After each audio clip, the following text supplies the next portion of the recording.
ভাই শুনেন, কোনো ভারী জিনিস উত্তোলনের সময় আমরা অবশ্যই বিসমিল্লাহ, আল্লাহু আকবার অথবা লা হাওলা ওয়ালা কুওয়াতা ইল্লা বিল্লাহ এই বাক্যগুলো ব্যবহার করব।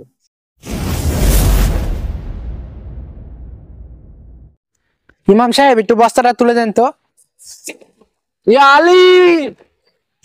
নাউজুবিল্লাহ।